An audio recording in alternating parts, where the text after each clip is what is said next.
Pakistan versus Bangladesh का जो test match है कुछ ही दिन रह गए, लेकिन बुरी खबरें आ रही है। बारिश की जिसको कहते हैं ना प्रिडिक्शन की जा रही है, मूनसून वैसे ही पाकिस्तान के अंदर चल रहा है, बारिशें तो हो रही हैं और कहा जा रहा है कि बारिशों से हो ये भी हो सकता है कि शायद जिसको कहते हैं ना मैच 5 दिन बारिश हो, लेकिन होप फॉर द बेस्ट, अभी अच्छे की उम्मीद करेंगे तो अच्छा होगा। लेकिन साथ ही साथ पाकिस्तान के जो एक्स क्रिकेटर, एक्स कप्तान है, फॉर्मर कप्तान वसीम अकरम साहब, उनका इंटरव्यू है, उन्होंने कुछ बातें की। उन्होंने क्या बातें की है उनके सबसे उनकी जो पहली बात मैं आपको बताना चाहूंगा जो उन्होंने की, वो ये कहते हैं कि ना पाकिस्तान पीसीबी स्टेडियम्स बना रहा है चैंपियंस ट्रॉफी के लिए, अच्छी बात है बन रहे हैं, लेकिन मैं चाहता हूं कि फैंस के लिए जो एक्सेस है ना स्टेडियम के अंदर वो भी इजी होना चाहिए, ताकि फैंस जो है वो सुकून से स्टेडियम आ सके और स्टेडियम के अंदर जो फैसिलिटीज हैं वो भी अच्छी होनी चाहिए। ये उन्होंने कहा कि आप स्टेडियम तो अच्छे बना रहे हैं, लेकिन आप इस चीज में भी जिसको कहते हैं ना थोड़ी सी इंप्रूवमेंट लेकर आइएगा। लोगों के लिए सख्ती मत कीजिएगा कि स्टेडियम में एंटर करना बड़ा मुश्किल हो जैसे पहले होता है, थोड़ा सा इजी एक्सेस बनाइएगा और साथ फैसिलिटीज भी अंदर अच्छी रखिएगा। दूसरा ये कि वसीम अकरम ने एक और बात की है। उन्होंने क्या बात की, उन्होंने कहा कि मेरे पाकिस्तानी जो दोस्त है, मेरे पाकिस्तानी जो कुलीग्स हैं, मेरे पाकिस्तानी जो फैंस हैं, वो जिसको कहते हैं ना नाराज हो जाएंगे मेरी इस बात से, लेकिन बात तो है और ये बात सच है। वो क्या कहते हैं, वो कहते हैं कि if I have to pick one bowler, उनसे पूछा गया था ना बॉलर से रिलेटेड, तो उन्होंने कहा कि अगर मुझे एक बॉलर को पिक करना हुआ इस वक्त दुनिया का, वो कौन सा ऐसा बॉलर है जिसको मुझे पिक करना हो। खुद भी स्विंग का सुल्तान थे, बड़े बॉलर थे, और जब ये किसी बॉलर को पिक करते हैं इसका मतलब ये है कि वो बॉलर बहुत ही स्पेशल है। तो कहते हैं if I have to pick one maybe my countryman might not like, मेरे लोगों को ये पसंद ना आए। साथ ही साथ कहते हैं my favourite fast bowler has got to be this Indian great modern great Jasprit Bumrah. अच्छा, he is something very different and why he impress me because he is a good bowler in all 3 format. ये तीनों format के अंदर best है। ये मुझे जिसको कहते हैं ना इसकी चीज बहुत अच्छी लगती है कि तीनों फॉर्मेट के अंदर बेस्ट है। वसीम अकरम साहब ने ये कहा है। अब उन्होंने साथ ये भी बोला कि मेरे कंट्री में शायद इस बात को लाइक ना करें। क्यों लाइक ना करें? अगर लोगों को, अगर आपका पॉइंट ऑफ व्यू लोगों के साथ मैच किया तो लोग जरूर लाइक करेंगे, अगर जिनका नहीं मैच किया तो वो नहीं लाइक करेंगे। हाँ, शाहीन शाह अफरीदी शायद आपकी इस बात से लाइक ना करे, नसीम शाह शायद आपकी इस बात से लाइक ना करे, क्योंकि हम वो भी तो बॉलर है। लेकिन अब आपने कह दिया है कि जसप्रीत बुमराह जो है वो इस वक्त मेरी नजर के अंदर बेस्ट बॉलर है, और वो जिसको कहते हैं ना तीनों फॉर्मेट के अंदर जो बॉलिंग कर रहा है, शानदार बॉलिंग कर रहा है, ये वसीम अकरम का कहना है। तो उमर, क्या ख्याल है जसप्रीत बुमराह? वसीम अकरम ने कहा है। यार देखो, बात ये है कि कोई भी क्रिकेटर हो या कोई भी एनालिसिस कर रहा हो, कोई भी जर्नलिस्ट बैठा हुआ टीवी पे कोई अपनी जो है ना अपनी ओपिनियन जाहिर करता है ना, उसके पीछे काफ़ी ज़्यादा चीज़ें वेरी कर रही होती हैं। उसमें क्या होता है कि आप जो क्रिकेट को समझते हैं ना वो उसी तरीके की बात करेगा, और जो फैंस होते हैं ना, जो डाई हार्ड फैंस होते हैं, मतलब पाकिस्तानी इंडियंस, लाइक हम बैठे होते हैं यहाँ पे, मैं इंडिया को नहीं पिक करता कई मैचेस में। मुझे फील होता है कि भाई एनालिसिस करने के बाद कि ये रिजल्ट हो सकता है। फैंस डिसएग्री करते हैं, बिल्कुल हक का डिसएग्री होने का। तो मुझे लगता है कि जो वसीम अकरम ने पिक की है ना, वो एनालिसिस करके ही की है, उसने देखा है, वो बहुत बड़े लेजेंड थे अपने टाइम के भी, और मैं समझता हूँ कुछ देख के ही उन्होंने ना जसप्रीत बुमराह को पिक किया है। और क्यों नहीं पिक करना चाहिए? आज की जो क्रिकेट हो रही है, उस बंदे ने इंडिया को वर्ल्ड कप जितवा दिया। मैं समझता हूँ कि जो भी जितने भी क्रूशल मैचेस हुए हैं, चाहे वो ऑस्ट्रेलिया वाला मैच हो, चाहे वो फाइनल हो, चाहे वो पाकिस्तान वाला मैच हो, मैं समझता हूँ ये 3 बड़े मैचेस हम कर लें, और 3 बड़े मैचेस में मुझे लगता है कि जसप्रीत बुमराह बिल्कुल जो है ना तारीफ़ के बिल्कुल काबिल है, जिसने मैच में लेके आया वापस और इंडिया को विन करवाया। और मैं बिल्कुल एग्री करता हूँ उनकी बात से। हम खुद एनालिसिस कर रहे होते हैं बैठ के, आज के ज़माने में हम क्या बात कर रहे होते हैं कि यार जसप्रीत बुमराह का ओवर निकाल के ना, इसके बाद ओवर जितने भी पड़े हुए हैं इनमें स्कोर पड़ेगा, इसको नहीं पड़ेगा स्कोर। बहुत मुश्किल है उसको स्कोर करना, क्योंकि वो जिस लाइन पे बॉल लगना शुरू हो गया उसको समझ आ गया है। और एक जो है ना बैट्समैन के माइंड में भी उसका एक मैं समझता हूँ फियर ऑफ इमेज बन चुका हुआ है कि यार हम बुमराह को कैसे हिट कर सकते हैं। हालांकि बुमराह को शुरू में बहुत मार पड़ा करती थी, लेकिन उसने इम्प्रूव किया और अपना जो इमेज है ना वो बैट्समैन की नज़र में ना, जैसे किसी ज़माने में ग्लेन मैकग्रा को स्कोर नहीं पड़ता था, ब्रेट ली को स्कोर नहीं पड़ता था, तो एक फियर होता था बैट्समैन के जहन में कि यार ये बॉलर बहुत अच्छा है, बहुत तेज बॉलर है, इसको मैं कैसे करूं। जब आपके जहन में वो फियर आ जाए ना तो फिर आप नहीं कर सकते उसको सोल्व। मैं समझता हूँ, बिल्कुल एग्री करूंगा मैं। पाकिस्तान कुछ लोग डिसएग्री भी करेंगे ऑब्वियसली, वो सिर्फ जज्बात में आकर कहेंगे यार ये पाकिस्तानी है, इसने पाकिस्तानी को क्यों नहीं चूज़ किया। नो डाउट शाहीन अफरीदी बहुत अच्छा बॉलर, नसीम शाह बहुत अच्छा बॉलर है, मोहम्मद आमिर बहुत अच्छा बॉलर, लेकिन इस टाइप की बॉलिंग करने में अभी उनको बहुत टाइम लगेगा। वो बहुत इंप्रूव कर सकते हैं और शायद एक दिन वो जसप्रीत बुमराह जैसा बॉलर बन भी जाए। बिल्कुल शामिर। यार मेरे हिसाब से जसप्रीत बुमराह का ना एक जो खासियत मैं नोट कर रहा हूँ पिछले कुछ टाइम से, वो ये है कि बैट्समैन के माइंडसेट को रीड कर लेता है जसप्रीत बुमराह बहुत अच्छी तरह, और अपनी लाइन लेंथ को उस हिसाब से सेट कर लेता है। सो ओवर पे वाली बात बिल्कुल मैं एग्री करूंगा कि लाइन लेंथ के अंदर और ओवरऑल जसप्रीत बुमराह का ना एक फेयर जो सा बैट्समैन के माइंड के अंदर पैदा हो जाना चाहिए एक बॉलर के लिए, वो पैदा हो चुका है। जसप्रीत बुमराह को खेलते हुए हर बंदा डरता है, ये नजर आ रहा होता है उसकी पोस्टर से, उसके खेलने के स्टाइल से। सो ऑब्वियसली मैं भी वसीम अकरम की स्टेटमेंट से एग्री करता हूं भाईजान कि इस टाइम, मैं तो पहले भी यही बात करता हूं भाईजान के करंट क्रिकेट के अंदर अगर हम देखें तो इस टाइम जो भी नंबर 1 के ऊपर स्पॉट है वो बॉलर्स के अंदर जसप्रीत बुमराह ही डिजर्व करता है। बाकी पाकिस्तानी बॉलर्स की अगर बात करें तो बिल्कुल उमर भाई की बात ठीक है कि हैं अच्छे बॉलर जरूर है, लेकिन जसप्रीत बुमराह को जिस तरह मार पड़ती थी तो उसने अपने आप को इम्प्रूव किया। अगर ये लोग अपने आप को इम्प्रूव करते हैं तो ऑब्वियसली थोड़ा टाइम लगेगा, लेकिन ये भी ग्रूम हो सकती है उस लेवल तक। अब लेकिन मसला ये है कि कहने में वही बात है वलीद भाई कि इम्प्रूव करते हैं कि नहीं करते। सो असल चीज वहां पे आगे रुक जाती है कि इनकी इम्प्रूवमेंट हमें नजर नहीं आती। बिल्कुल वही ना, हर बंदा, अगर आप क्रिकेट को फॉलो कर रहे हो, अगर आप क्रिकेट को गौर से देख रहे हो पिछले 1 साल से, अगर आप क्रिकेट को देख रहे हो समझ आए, हाँ, तो फिर आप इस चीज से डिनाई नहीं कर सकते, क्योंकि अब आप आंखों में पट्टी बांध के या कानों में जिसको कहते हैं ना रुइयां डाल के तो बोल नहीं ना सकते कि जो रियलिटी है वो दिख रहा है। अगर हम यहाँ बैठ के कहेंगे बुमराह अच्छा बॉलर नहीं है, बुमराह अच्छी बॉलिंग नहीं कर रहा, वसीम अकरम साहब जिसको कहते हैं गलत बोल रहे हैं, तो इसका मतलब है कि हमें पर्सनल ग्रजेस हैं, जेलसी है। लेकिन रियलिटी एक आपको दिख रही है कि पूरी दुनिया के अंदर वो बॉलर मुश्किल हुआ है खेलने के लिए।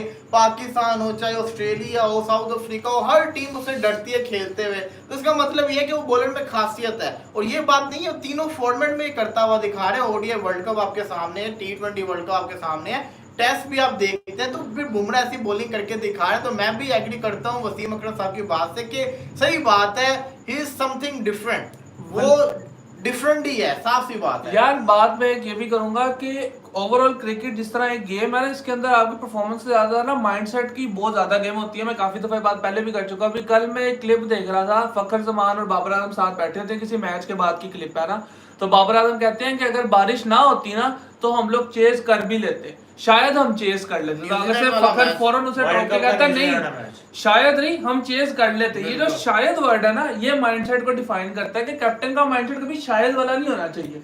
कैप्टन का माइंडसेट होना चाहिए कि यार हम कर लेंगे, हम कर लेते हैं। तो फखर जमान की वो बात बड़ी अच्छी लगती है, माइंडसेट का डिफरेंस नजर आता है भाईजान।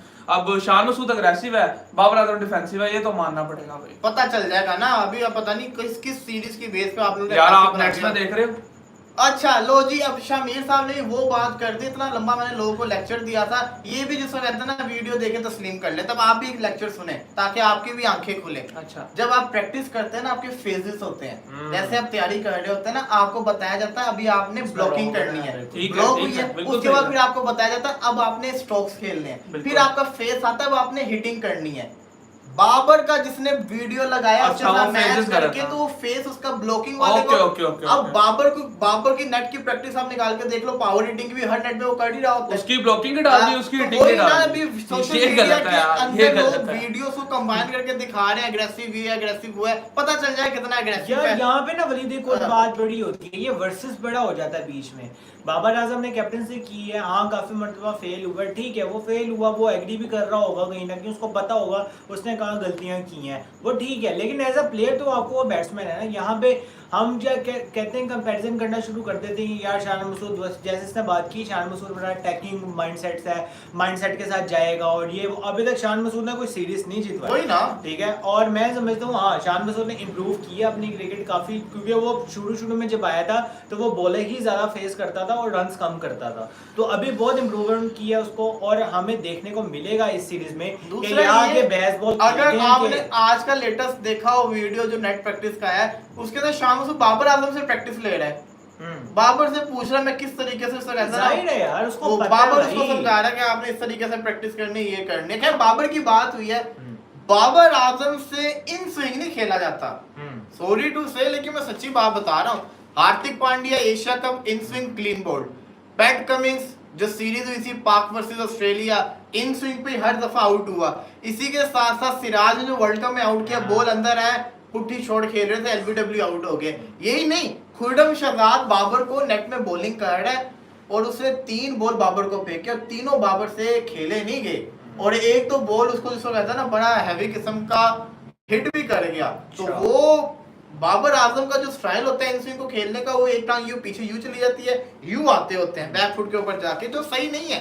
बाबर आजम को थोड़ा ध्यान से इन स्विंग को खेलना कहीं ना चाहिए। कहीं प्लेयर की कमजोरी होती है, जैसे कोहली से आउटसाइड एज बड़ा निकलता है, आउटसाइड एशिया, मतलब आप कह लेंगे वो मोस्टली जो होता है ना वो स्लिप पे ही कैच देता है अपना, स्लिप पे या कीपर पे। तो मैं समझता हूँ वो एक ना एक जितना बड़े मर्जी बड़ा बैट्समैन हो जाए, उसकी कोई ना कोई वीकनेस रहती है, और उस वीकनेस को ओवरकम करना मैं समझता हूँ बड़ा प्लेयर बनता है। बात ये है कि शान मसूद एग्रेसिव कैप्टनसी देखने को मिलेगी, एग्रेसिव बैटिंग देखने को मिलेगी, ये दोनों में बड़ा डिफरेंस है।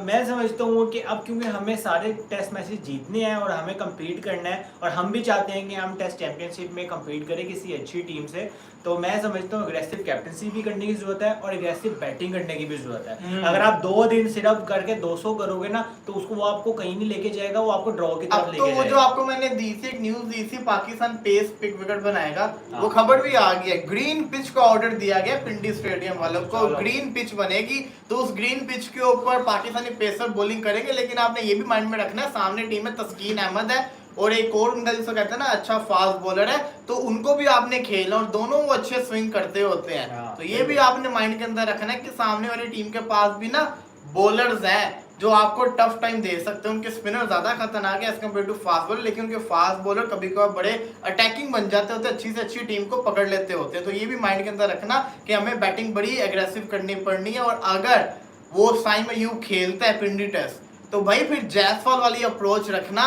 वो वाली अप्रोच ना रखना। अगर आप ब्लॉकिंग पे जाओगे आप नहीं खेल सकते, आपको अटैकिंग क्रिकेट ही खेलनी पड़नी है, और ग्रीन विकेट के ऊपर तो वैसे भी आप रोकोगे तो आपने आउट ही होना है, आपको ड्राइव करते रहना, स्ट्रोक्स खेलते रहना। मुझे लगता है कि साइम अयूब 100% खेलेगा, क्योंकि आपके पास दूसरा कोई ओपनर है ही नहीं। हुरैरा उसको हुरैरा नहीं ना लेके गए हैं, लेकिन उसको खिलाएंगे नहीं ना। हाँ ये है, क्या पता डेब्यू करवा दें। मैं तो साइम अयूब से कहूंगा भाई प्लीज नो लुक शॉट नहीं हमें नहीं चाहिए, तू देख के खेले भाई। नहीं उसके 2 चौके लगने, उसने फेंक देने नो लुक शॉट, देख लेना आप।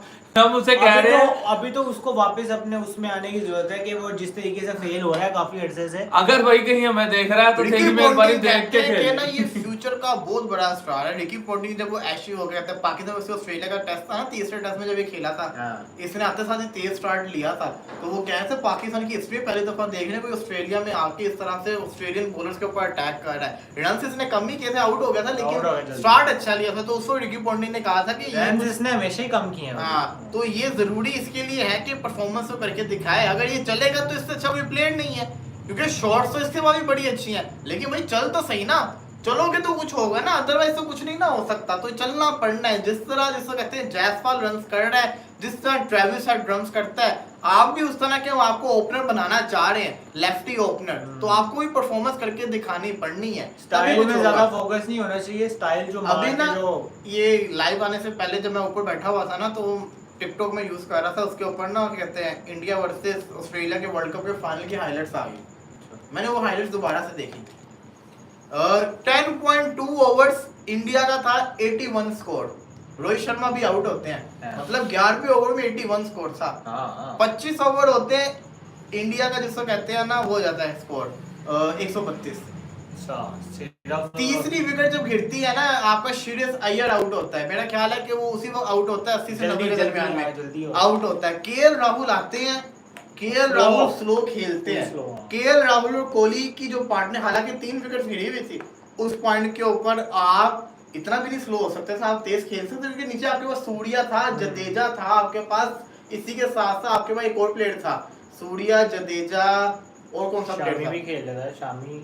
हाँ, तो वही ना, तो मतलब कि फिर जब कोहली आउट होता है, तो खाली मैं केएल राहुल के बारे में नहीं बोल रहा, उस ड्यूरेशन के अंदर कोहली भी स्लो हुए थे, जडेजा बड़ा स्लो खेला था आपके, हाँ। जडेजा ने 21 बॉलों पे 7 किया था। 7 तो मैं वो हाईलाइट्स देख रहा था, केएल राहुल तो बदनामे जहां हुआ ही हुआ, जडेजा आके तेज खेल जाता 21 बॉलों के ऊपर, अगर वो 30 भी कर जाता तो वो थोड़ा जिसको कहते हैं कंफर्ट जोन में आ जाते, रन्स करते। फिर सूर्या के पास बड़ी बिग अपॉर्चुनिटी थी, क्योंकि सूर्या एंड तक खड़ा हुआ था। सूर्या भी एक स्लो वन के ऊपर अपनी वो फेवरेट शॉट खेलने के चक्कर में विकेट कीपर को कैच दे गया। तो मैं देख रहा था कि जहां इंडिया 80 के ऊपर एक आउट था, उसके बाद 240 के ऊपर इंडियन टीम पूरी आउट हो गई थी, तो इंडिया ने की बैटिंग बड़ी बुरी तरह से कोलैप्स की थी। और इसके अंदर सबसे बड़ा हाथ जाता है शुभमन गिल का, कि जब रोहित शर्मा एक एंड से इतना मारा था, शुभमन गिल ने एक सीधा जिसको कहते हैं ना स्टार्ट की बॉल के ऊपर सीधा कैच दे दिया। सबसे बड़ी बात जो अहमदाबाद में मैच हो रहा है, मिड ऑन के ऊपर सीधा कैच दे दिया, तो वो गिल का भी बहुत बड़ा कसूर था। तो केएल राहुल अकेला कसूरवार नहीं है, केएल राहुल तो स्लो खेला, 106 बॉलों के ऊपर उसने 66 किया, बहुत स्लो वो खेला, लेकिन बाकियों ने भी जिसको कहता है ना कोई खास परफॉर्मेंस नहीं करके दिखाई थी। मैंने पूरी हाईलाइट देखी और मैं उस वक्त तो मैं कह रहा था कि जिसको कहते हैं ना इंडिया डिफेंड कर लेगा, लेकिन नहीं, वो जिसको कहते हैं ना जो अगर मैं बताऊं, अगर वो ऑस्ट्रेलिया की जगह कोई अफ्रीका इंग्लैंड वाली टीम हाँ, कर लेना था, तो ये इन्होंने डिफेंड कर लेना था। ऑस्ट्रेलिया आपको पता है कि उन्होंने अगर वो शुरू में ये देखे ना, ये अप्रोच होती है कि आपका माइंडसेट, इसने बात की थी ना माइंडसेट क्या है, अगर यही अप्रोच होती है कि शुरू में अगर आप प्रेशर ले लेता, जिस तरीके से हाइप बन गई थी, वो शोर हो रहा था उस मैच में, जब आपका अगेंस्ट 1,32,000 लोग आपके अगेंस्ट हुटिंग कर रहे हो और उम्मीद लगाए बैठे हों कि यार विकेट आए, लेकिन उसके बावजूद आप जब हिटिंग करते हो ना, आप अगले पे प्रेशर डाल देते हो और वो आपको रिजल्ट आपको फिर अपने हक में मिलता है हमेशा के लिए। सलमान रिजवी कहते हैं वलीद भाई, बीसीसीआई प्लानिंग बांग्लादेश के खिलाफ जो टेस्ट मैचेस हैं इंडिया के, उसके खिलाफ बुमराह को रेस्ट देके यश दयाल और अर्शदीप सिंह और खलील अहमद को ले जाने का फैसला किया जा रहा है। लेटेस्ट न्यूज, मतलब आप देख लो, जुनैद खान ने एक बात की थी, जुनैद खान ने कहा था कि इंडिया की बॉलिंग जीरो है विदाउट बुमराह। हाँ, वो कहते हैं कि ना ये बुमराह को रेस्ट इसलिए देते हैं क्योंकि बुमराह इनके मेन मैचेस का मेन जिसको कहते हैं ना सीरीज का बॉलर है, इवेंट्स का बॉलर है। तो जब से बुमराह है तब से इंडियन बॉलिंग ऊपर गई है, और बताओ without Bumrah Indian bowling zero है। तो मैंने भी कहा था, मैं इस बात से एग्री करता हूँ, जीरो नहीं मैंने कहा था, मैं कहता 50% तो बॉलिंग है, कुलदीप कह ले, ये कह ले, वो कहते थे बुमराह ना हो तो बाकी बॉलर्स भी नहीं परफॉर्मेंस दिखाते, बुमराह होता है तो फिर बाकी बॉलर्स भी परफॉर्मेंस दिखाते हैं। जीती जैसे मैंने बात की शुरू में कि वो जो इम्पोर्टेंट मैचेस थे, पाकिस्तान वाला मैच, ऑफ कोर्स ऑस्ट्रेलिया वाला मैच और इंग्लैंड वाला भी कह लें आप, और ऑफ कोर्स फाइनल भी, अगर वो बुमराह ना होता, लेट्स सपोज अगर उसमें बुमराह ना होता तो इंडिया कभी भी वर्ल्ड कप जीतता? Exactly. कभी भी ना जीतता। आपके सामने थी, जब 25 बॉलों पे 26 स्कोर चाहिए था, 24 बॉलों पे 26, तो उसमें बुमराह ने ही कमान संभाली थी। तो मैं समझता हूँ इंडिया कभी भी वर्ल्ड कप ना जीती अगर बुमराह उनके टीम में ना होता। सही बात है, बिल्कुल ऐसी है भैया। तो दुख है थोड़ा सा भैया, आप लोग डेली मुझे कहने पे मजबूर करते हो, लेकिन अभी तक लाइक नहीं हुए। मुझे फटाफट भाईजान 150 लाइक चाहिए, फटाफट लाइक कर दो यार। What a comeback by Ishan Kishan. अभी कमबैक हो गया क्या? दुलीप ट्रॉफी में नाम आया अभी तो। ब्रो मेरा नाम आया उसका। Jasprit Bumrah change his mindset and attitude, more hard work, he says in recent interview. बिल्कुल बनता है, वो तो कहते हैं मैं कप्तान भी हूँ। Virat Kohli in 2015 world cup semifinal 1 run, 2017 final 0 run, 2019 semifinal 1 run, 2021 world test championship final no 50, 2023 world test champion final no 50 तब आगे। लेकिन 2023 का वर्ल्ड कप का फाइनल 50, 2024 के वर्ल्ड कप का फाइनल 50 जी, और 2023 के वर्ल्ड कप सेमीफाइनल भी 50 और 2 सेमीफाइनल में सेंचुरी थी। हाँ। और 2014 में इसने जिसको कहते हैं फाइनल के अंदर भी वो जो लंका के साथ था बड़ा तेज खेल के गया था। तो ये बातें ना किया करो, परफॉर्मेंस उसकी है अभी आपको दिखा दी है कि उसने कितने बड़े बड़े मैचेस में परफॉर्मेंस दिखाई हुई है। अब सिमिलर आ जाओ जरा रोहित शर्मा के ऊपर। नहीं सवाल है दोबारा से, रोहित शर्मा 2024 के फाइनल में कितने रन से? 2024 का फाइनल में कोई नहीं जल्दी आउट। 2023 के फाइनल में 43, 47। तो वर्ल्ड टेस्ट चैंपियनशिप के फाइनल में आप बताओ। नहीं चले थे। अच्छा, नहीं चला क्योंकि इंडिया की बैटिंग कोलैप्स कर गई थी। उससे पहले वर्ल्ड टेस्ट चैंपियनशिप का फाइनल नहीं चले थे। नहीं चला। फिर 2022 का जो सेमीफाइनल था ऑस्ट्रेलिया के नहीं चले थे। हाँ। इसके अलावा आज और पीछे 2019 का वो जो सेमीफाइनल जो इंडिया हारा था उसमें भी नहीं चला था। नहीं चले थे। नहीं चला। इसके अलावा 2017 का वर्ल्ड है वो चैंपियंस ट्रॉफी का फाइनल हमारे अगेंस्ट नहीं चले थे। 2016 का सेमीफाइनल वेस्ट इंडीज के अगेंस्ट T20 इंडिया के अंदर नहीं चले थे। नहीं चला था 2014 फाइनल श्रीलंका, नहीं चला था आई थिंक। हाँ कोहली था ना। कोहली तो अब था। आपने कितने मैंने दिखा दिए सिवाय 2023 का एक ओडीआई वर्ल्ड कप का फाइनल, उसमें भी 50 नहीं है। उसमें 50 नहीं, लेकिन परफॉर्मेंस अच्छी Performance थी। अच्छी थी। लेकिन आप लोग, मैं ये देखता हूँ कमेंट्स में आके कोहली को बोल रहे हैं। को बोल रहे होते हैं। वलीद भाई Ishan Kishan scored today 114 on 107। अच्छा मैंने देखा नहीं ना, मुझे नहीं मेरे पता, तो फिर शुरू हो गई है। मुझे नहीं Sorry पता, यार, फॉलो ही नहीं sorry। कर रहा मैं, कहाँ पता ही नहीं है कि Sorry यार, चल रही है। वलीद भाई मान लो बुमराह के सामने हिटमैन के लास्ट ओवर में 15 रन चाहिए, बताओ कौन जीतेगा? मुझको लगता है हिटमैन जीतेगा।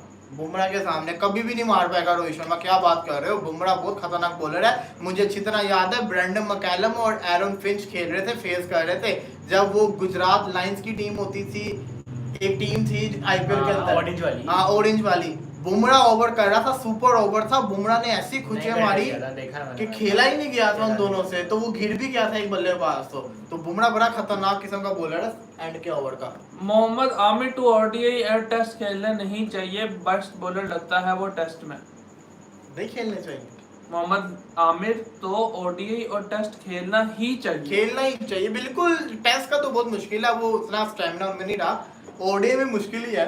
वलीद भाई पहले पाकिस्तान के पास डिस्ट्रक्टिव और कंसिस्टेंट पावर हिटर होते थे, क्या वजह कि पाकिस्तान पावर हिटर प्रोड्यूस नहीं कर पा रहा? यार प्लेयर्स बनाने से बनते हैं। बात ये अभी पाकिस्तान शाहीन्स की टीम देख रहा था, काफी अच्छे स्पिनर्स हैं, काफी अच्छे स्पिनर्स बैट्समैन हैं, वो जहांदाज खाने का जहां ऑलराउंडर है। लाहौर के अंदर वाला बात बड़ी वही कर रहा हूं difference ये नहीं है। ऑलराउंडर जिसकी मैं बात कर रहा हूँ, पावर हिटिंग भी करना चाहता है। हाँ। आमिर जवान पावर हिटिंग करना Power चाहता है, hitting लेकिन जब आपने रहना ही लकीर के फकीरों के ऊपर है जो फुल टॉस नहीं हिट कर सकते, हाँ। तो आप प्लेयर्स को जाया करेंगे ना। वलीद भाई मुझे लगता है बुमराह तो मैगरा, अकरम, जहीर खान, जिमी एंडरसन की लेगेसी वाला प्लेयर है। इसके बाद लाइन लेंथ भी है, पेस ठीक है, हाँ। स्विंग का कोई मुकाबला बिल्कुल। नहीं। अगर इंजर्ड ना वो ये आगे, हाँ। तो ये अच्छा इनके लेवल का ही बॉलर बन जाएगा। वलीद भाई डॉन ब्रैडमैन या बाबरा? बी। अब जो समझ ले लो। Bumrah is Leo Messi for India, he only plays in big matches. Yo Messi. तो फिर रोनाल्डो कौन है इंडिया का?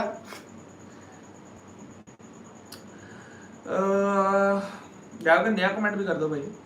ब्रो अगर गिल कंपेयर करके बाबर की इंसल्ट होती है तो तुम लोग क्या करते? बाबर को विराट से और हम उससे कब करते हैं ऊपर compare? रखना भी नहीं। टॉप 5 में, जबकि 22, 24 से फ्लॉप, लेकिन 21 के ऊपर तुम इसे पता लगता है बायस कितने हो। दृश्यत भाई पता नहीं आप लोग कोई और चैनल देखते हो शायद, क्योंकि हमारे चैनल के ऊपर तो कोई भी नहीं ऊपर रखता। कह रहे हैं जो टॉप 5 बैट्समैन वर्ल्ड कप में चूज करते हो, तो अच्छा, भाई उसमें उसमें विराट कोहली को पहले नंबर पे रखा प्रेडिक्शन था। होती है वो तो भाई के ये रन इसमें करेंगे। ऊपर ही रखा हुआ था यार हमने। बाबर आजम को हमने किया ना चूज, वो कह रहा है इस पे फेल हुआ यहाँ पे, तो विराट कोहली को भाई पहले नंबर पे रखा हुआ था हमने। वलीद भाई सरफराज खान के father Naushad Khan is a big fan of Javed Miandad. अच्छा वो क्या कहते हैं, वो लंका का एक बल्लेबाज था डिकवेला, एलपीएल के अंदर उसने वो किए थे, तो उसको बैन कर दिया है हर किस्म की क्रिकेट से। क्या किया उसने? डॉग टेस्ट उसका हुआ है ना। अच्छा अच्छा अच्छा। हाँ तो वो बैन हो गया। ऊपर से मैं सरफराज खान का मैं देख रहा था, वो कह रहा था कि मुझे कोई एक्सपेक्टेशन नहीं है कि बांग्लादेश वाली सीरीज खेलूंगा, लेकिन अगर मुझे कॉल है तो मैं ऑलवेज रेडी रहूंगा। मैं ये हैरान हो गया, लास्ट जो टेस्ट था इंग्लैंड वाला 50 किया उसने, वही उसने बड़ी अच्छी परफॉर्मेंस उसकी आई थी, और पूरे मैं समझता हूँ इंडिया ने उसको अप्रिशिएट किया था। वलीद बड़ा भाई अच्छा क्रिकेटर कमबैक ऐसा था। ऐसा बयान दे देते हैं तो उसके बाद कॉल आने भी हो तो ना आए, ऐसा सीन नहीं था। उसने ऐसा बयान दिया, इसका मतलब था कि उसको पीछे कॉल से ना पता- आने की उम्मीद हुई थी। पता चल गया था कि क्या हो रहा है। ये प्लेयर को पता होता भाई। गौतम गंभीर है रहा जी यार। बर्बादी लोडिंग। बाबर की परफॉर्मेंस काफी वक्त से डाउन चल रही है, पावर प्ले में अटैक नहीं कर पाते। अगर बाबर को इंप्रूव करना है तो ओपनिंग छोड़कर थर्ड पे खेलना चाहिए, like Virat Kohli, love from India. T20 की आप बात करें, मैं तो कहता हूँ T20 में तो फिर वो रन कर रहा है, ओडीआई और टेस्ट के अंदर तो वन डाउन भी वो खेलता है। वलीद भाई जेम्स एंडरसन आईपीएल ऑक्शन कौन सी टीम पिक करे? अब तो आईपीएल में नहीं सोई लेगा वो 100, वो बातें कर रहे थे कि 100 भी खेल लूं मैं, लेकिन अब फ्रेंचाइजी उनको लेंगे, उनकी एज काफी अब होगी। कमेंट्री की साइड में है वो। वलीद भाई Bumrah ranking in ICC T20 international ranking is 24, can you imagine? ये बताऊं क्यों है? क्योंकि वो जिसको कहते हैं ना अच्छे स्पेल कर जाता है, विकेट्स को कम हां मिलती है। विकेट्स का होता है, खेलता भी तो बड़े कम बैट्समैन मैचेस उसको रोकते हैं ना, मैचेस भी तो बड़े कम खेलता है, वर्ल्ड कप खेलता है, ऐसे आपने बॉलर्स बचाते हो। प्लीज वीडियो बनाओ कि पाकिस्तान का 15 मेंबर स्क्वाड क्या होना चाहिए चैंपियंस 2025 के लिए। इट्स टू अर्ली ब्रदर, बनाएंगे। भाई ये धोनी फैन है जो विराट को इतना हेट करता है, भाई ये धोनी फैन है। अच्छा धोनी फैन है। तपस दुबे जिसने भी कोहली के स्टैट्स क्यों बताए यार, थे। धोनी भी आपका ही है। इंडिया में बड़ा मैंने देखा है कि वो जैसे काफी कहते हैं ना ज्यादा, फैंस वो है हार्श है काफी अपने आपने प्लेयर्स। प्लेयर्स दिए हैं आपने। वो भी आप ही के प्लेयर्स हैं। खैर आखिरी सवाल लो शमीर भाई, भी चलिए। वलीद भाई क्या आप कार्तिक त्यागी, राज अंगद बावा ये क्रिकेटर को जानते हो? कार्तिक त्यागी का नाम सुना हुआ है। वलीद भाई Kohli is world class, Babar is okay. Raman Pathak भाई ओके। राइजिंग भाई का सवाल ले लो यार। यार राजीव भाई का लास्ट पढ़ लिया, उसके बाद राजीव भाई ने किया। वलीद भाई रोनाल्डो विराट कोहली है, दोनों सबसे बेस्ट प्लेयर हैं अपने स्पोर्ट्स के, लेकिन सबसे ज्यादा हेट भी मिलता है। परफॉर्मेंस करके दी है। चलो जी फिलहाल के लिए हमें इजाजत दीजिए। खैर लाइक का कुछ और इंतजाम करना पड़ना है। कुछ करना पड़ना मुझे भी ये लग रहा है। नहीं करते यार ये लाइक।